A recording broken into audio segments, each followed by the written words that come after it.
Lo prometido, estamos para charlar con Marcos Novaro. ¿Cómo andás, Marcos? Bienvenido, ¿eh? Gracias, ¿qué tal? Bueno, después de todos los líos de unas semanas tan calientes de diciembre, donde pasó absolutamente de todo, como una especie de cóctel violento, peligroso, ¿qué es lo que hay que revisar? ¿Qué debería revisar el gobierno?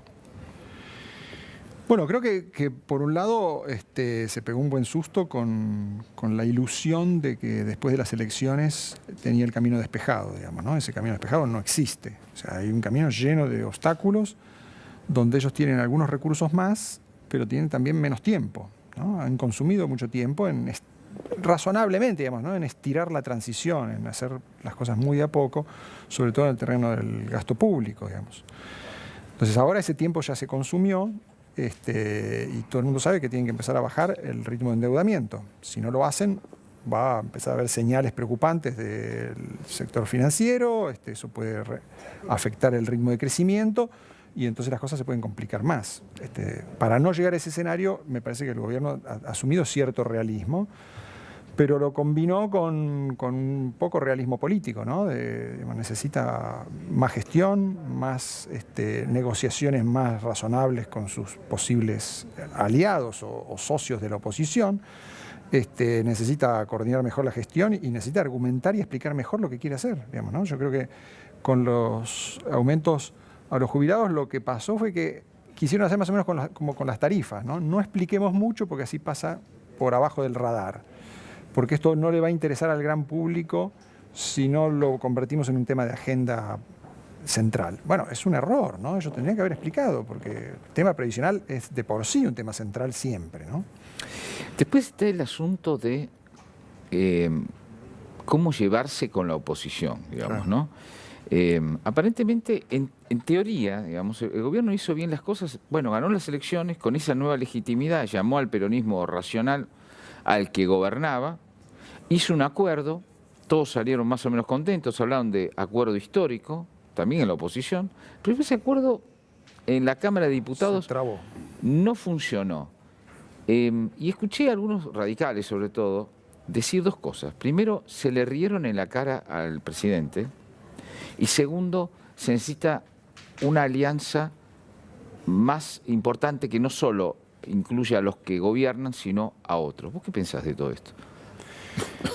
Mirá, creo que, a ver, era esperable para ese sector de oposición, llamémoslo moderado, el juego ambiguo es un poco inevitable, digamos, ¿no? Tienen que mostrarse opositores y al mismo tiempo colaborativos. Entonces, la ambigüedad está en su naturaleza, o sea, no hay que sorprenderse de eso, tampoco tiene sentido mucho quejarse.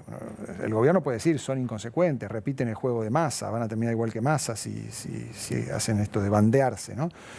Bueno, es posible, supone un problema para esa posición, ¿no? Todavía no está claro si van a salir bien parados, por ahora no ha quedado muy bien ni la CGT ni el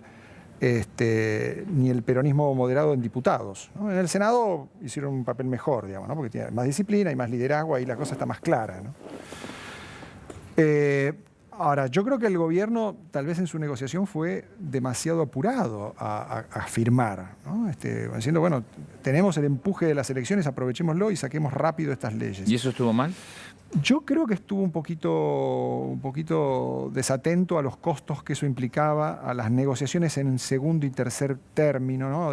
Acordó con los gobernadores, pero eso no implicaba automáticamente apoyo legislativo. También iban a tener que negociar algo con los diputados, que son un actor autónomo, mucho más que los senadores.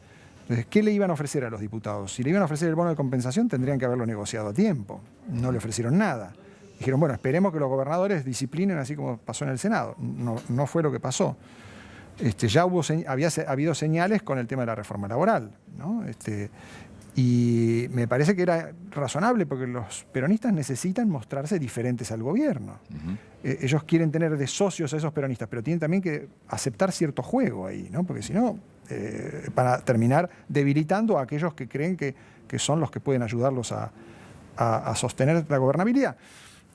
La presencia de actores antisistema complica todo esto, pero digamos, no es un problema causado por el kirchnerismo o el trotskismo, digamos, ¿no? Esos tipos empiojan más el ambiente. Pero la verdad que en una situación de gobierno dividido, con mucha fragmentación política, era esperable que estas cosas fueran complicadas. Yo creo que el gobierno actuó con excesivo optimismo, con un poco de apresuramiento, y cedió a los gobernadores tal vez más de lo que tenía que haberlo cedido, confiando en una disciplina que no existe. Es decir, que el test de gobernabilidad no fue positivo para el gobierno. ¿Debería repensar su gobernabilidad? A mí me parece que la fórmula general funciona, el diablo mete la cola en los detalles, digamos, ¿no? Yo creo que la idea general no está mal, ¿no? Vamos a gobernar con negociaciones caso por caso con esta gente que es más razonable y esperamos que cumplan y vamos a tratar de crear las condiciones para que en la administración de recursos tengan motivos para cumplir, que les vaya bien también a ellos, ¿no? Ahora, Marcos, María Matilde Ollier Sí. Nos recuerda que los que consiguieron gobernabilidad lo hicieron aplastando las normas.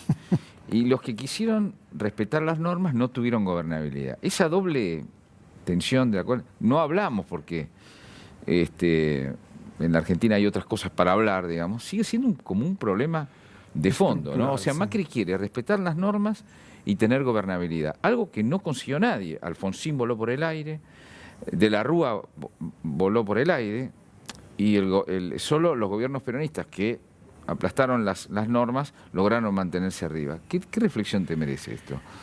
Bueno, uno puede sacar conclusiones escépticas de todo esto, ¿no? Es decir, bueno, las cosas van a ser muy complicadas, tal vez hay que recurrir al decretazo más seguido, no confiar en estos socios porque no cumplen.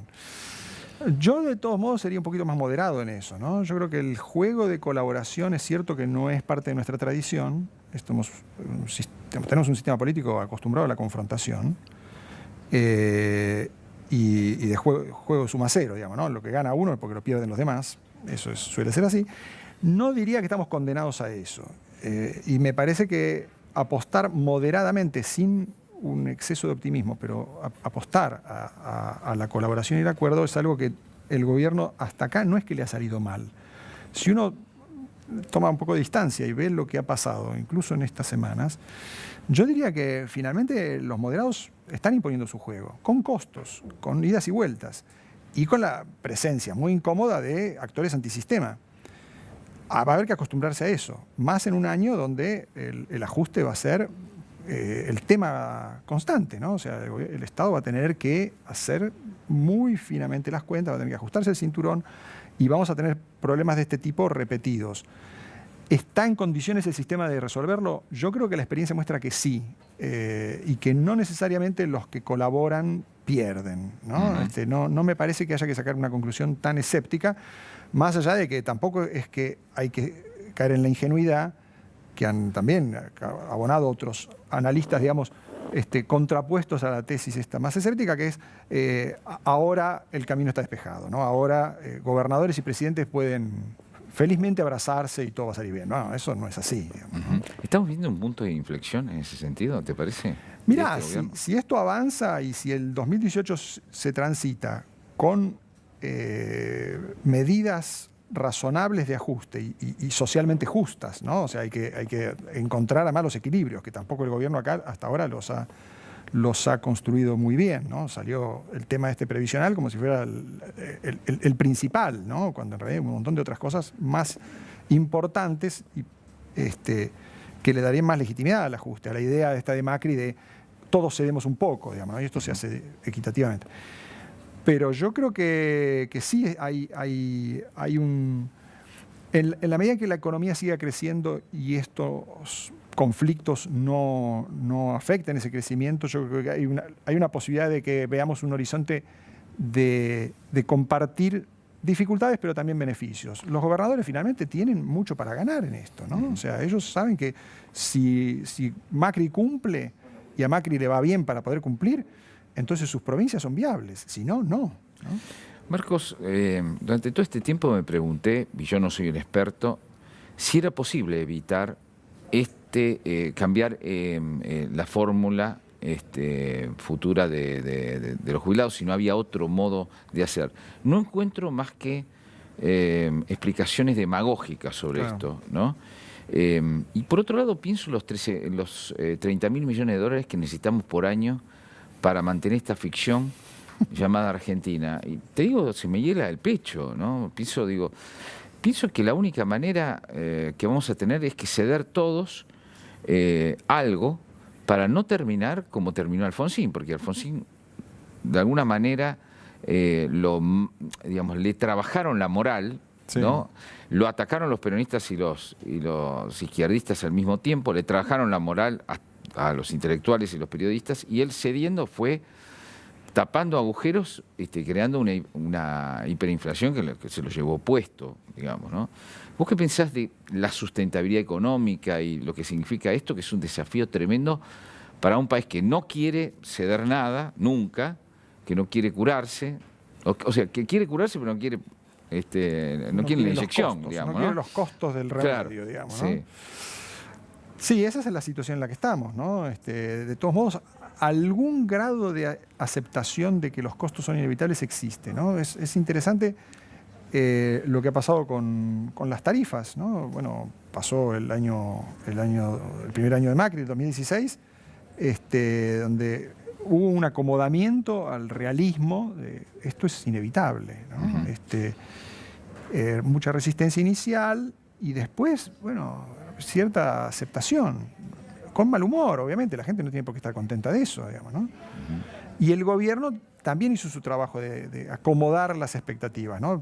Pasó de decir todo va a salir bien porque vienen las inversiones a decir no, esto tiene dificultades que hay que resolver, digamos, ¿no? Y lo de las tarifas es lo que hay que hacer inevitablemente. Con esto el sistema previsional es más complicado porque el tema previsional es complicado en todos lados del mundo, porque se complicó mucho más, porque el kirchnerismo lo expandió sin ninguna sustentabilidad. Y además vació el ANSES, ¿no? Y vació el ANSES, Sí. que cada vez paga menos porcentaje del gasto previsional, digamos, ¿no? O sea, cada vez más hay más aporte de impuestos generales para sostener eso. Entonces, el tema previsional recién empieza. La discusión del tema previsional es muy larga. Se viene más malas noticias, ¿no? Extensión de la edad jubilatoria, adecuación de las cajas provinciales, que son un escándalo. Entonces, todas esas malas noticias, ¿cómo se van a administrar? ¿Cómo se compensan con medidas que afecten a otros, a los más ricos, a los propios, ¿no? El gobierno anunció un ajuste del gasto político, pero fue un anuncio que no se llevó a la práctica en nada. O sea, si Sí, ellos pero dicen, ese que es costo político, ese sí es chiquitito, pero contra los simbólicamente- problemas que tenemos que son así de grandes. ok, digamos, pero ¿no? simbólicamente es muy importante, serán 1.000 Simbólicamente, millones. sí. Serán 1.000 millones, pero si vos tenés 500 empleados jerárquicos que decís que podés prescindir de ellos, tenés que prescindir ya, en noviembre, no esperar a ver cómo lo hacemos, ¿no? A ver quiénes son los que podemos sacar. Yo creo que ese tipo de situaciones, o el propio caso de las tarifas, ellos aumentaron las tarifas pero sin explicar lo que estaban haciendo. Y la verdad es que el aumento de las tarifas afecta a las empresas, afecta a la clase media alta, o sea que socialmente es mucho más justo ese aumento, pero prefirieron que pasara desapercibido para no tener otra fuente de conflicto. Y tal vez no fue una buena idea, tal vez tendrían que decir, miren, estamos cambiando esta cuestión jubilatoria que va a suponer algunos costos transicionales porque después los compensamos, pero el ajuste mayor lo estamos haciendo acá. Y esto es socialmente justo. Ahora, Marcos, uniendo esto, y tu libro se llama El caso Maldonado, Sí. un libro impresionante, urgente, muy bien hecho. Me alegro de que te guste. Uno podría decir que hay un modus operandi de retirarse del campo de las argumentaciones, no creyendo del todo en ellas, y después pagar costos terribles. Con el caso Maldonado, por ahí le salió bien al final, Pero, sí, al pero principio. muy al final, digamos, ¿no?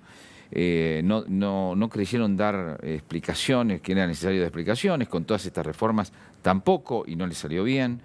Me parece un modus operandi que no sé si el gobierno va a revisar, porque me da la impresión de que ellos creen que han sido muy exitosos, sobre todo para hacer campaña, y eso ha significado un triunfo, y bueno, eso lo quieren trasladar a la gobernabilidad. ¿Qué piensas vos de esto? Sí, no, yo en eso estoy de acuerdo, digamos, ¿no? Me parece que es un problema tener el mismo equipo de campaña que el equipo de comunicación y estrategia, de gestión. No es lo mismo, ¿no? No es lo mismo hacer campaña que gobernar todos los días.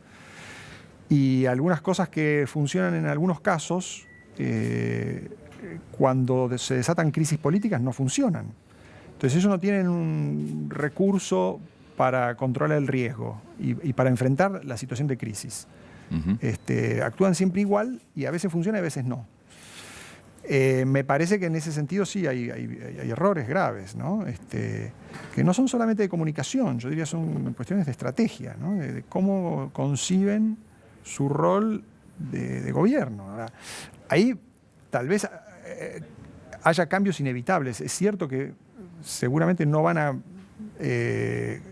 cambiar un equipo que creen que es exitoso, ¿no? O sea, eso seguramente seguirán valorando que las cosas al final les salen bien, que finalmente el caso Maldonado lo resolvieron, que finalmente el tema previsional lo están encaminando. Entonces, hacen el balance positivo del asunto. Y bueno, como gobierno... Es un poco autocomplaciente. Es eso, un poco ¿no? autocomplaciente y un poco también de reafirmar la voluntad y el optimismo que lleva a la gente a broquelarse y seguir para adelante, digamos, ¿no? Tiene su lógica. Yo no es que la comparto, pero digo, entiendo que funcione así el razonamiento del equipo de gobierno. Me parece que, de todos modos, en el curso de los acontecimientos están obligados a cambiar, ¿no? Y eso se vio con el shock que se llevaron, el golpe, el susto que se pegaron el jueves de la primera votación o el primer intento de votación del tema previsional. Por suerte fue reparable, por suerte no hubo un muerto, por suerte no hubo ruptura con los gobernadores, un decretazo, nada por el estilo. Encontraron el camino para superarlo. ¿Es inevitable primero chocar con la pared para después corregir? No. Uno podría decir, bueno, empiecen a evitar las paredes. No sé si se les puede pedir tanto. Ahora, digamos. enfrente tienen, más allá de un peronismo aceitoso, resbaloso, Sí. que no se sabe bien dónde se va a poner, tienen a una nueva izquierda, ¿no? Es Sí. decir, el trotskismo, que parece que está en una etapa prerevolucionaria en la Argentina, el kirchnerismo, que fue su antiguo verdugo, hoy es su socio y hermano, trabajan juntos, sobre todo en actos de violencia y de prepotencia. Sí, de Ferreira se olvidaron, digamos, ¿no? Claro. Y ahora se unió a esto los desahuciados del Frente Renovador, digamos, ¿no? Entonces, Sí.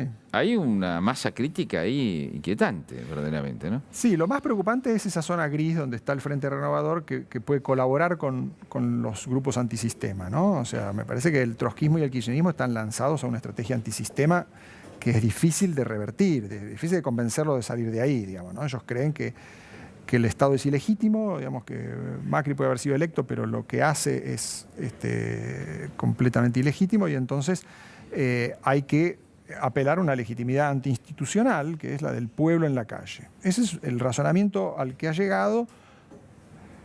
Bueno, el trotskismo siempre estuvo en esa tesitura, pero ahora lo ha activado, y el kirchnerismo después de fracasar en la arena electoral, ¿no? O sea, han quedado cada vez más aislados en el peronismo, cada vez tienen menos base territorial. Entonces lo que les queda es estos grupos, que son algunos municipios, algunos sindicatos, grupos militantes que están dispuestos a pelear en la calle y a generar muertos, digamos, ¿no? O sea, me parece que esa es la idea. En eso hay que hacerse cargo de que esto va a durar, digamos, ¿no? O sea, yo creo que en eso hay que hacer, sí, un diagnóstico no escéptico, sino realista. Esta gente está decidida a seguir en esta tesitura, o sea que van a seguir repitiendo escenas de este tipo. No se los va a poder convencer fácil. Y el problema es aislarlos y que el daño sea mínimo. Yo creo que el segundo intento del gobierno fue exitoso en eso, los aislaron. Es cierto que la CGT llamó un paro, pero en cuanto vieron en qué se estaba convirtiendo la Plaza de los Congresos, dijeron, esto no, nosotros no tenemos nada que ver, los violentos están deslegitimando la protesta social real. Y mandaron a la UTA a levantar el paro de transporte, o sea, desactivaron su propia medida de fuerza. Yo creo que esa es una muestra de cómo la zona gris puede reaccionar bien. El masismo no hizo lo mismo, ¿no? El masismo está, yo no entiendo bien hasta dónde, pero digamos, me da la impresión de que están queriendo disputar el rol de oposición dura porque sospechan que a los gobernadores les va a ir mal como socios de Macri. O sea, creen que a los gobernadores les va a pasar lo mismo que le pasó a Massa, ¿no? Que quiso ser moderado y le fue mal. Entonces ahora quiere hacerse el duro en serio. A mí me preocupa eso, ¿no? Porque es un sector que sí tiene cierta representatividad en el peronismo, son líderes políticos relevantes, y sería una pena que se incineren en solidarizarse y darle plafón al antisistema, ¿no? Es decir, que vamos a pasar los 2 próximos años sobre un barril de pólvora, digamos, más o menos, ¿no? Bueno, mientras el gobierno no cometa grandes errores, los moderados sostengan su juego y vean que ese es el juego rentable que les conviene, y la economía siga creciendo, yo creo que hay cosas que que son conflictivas, pero el daño que pueden hacer es relativo, ¿no? O sea, han destruido la Plaza de los Congresos. La cosa podría haber sido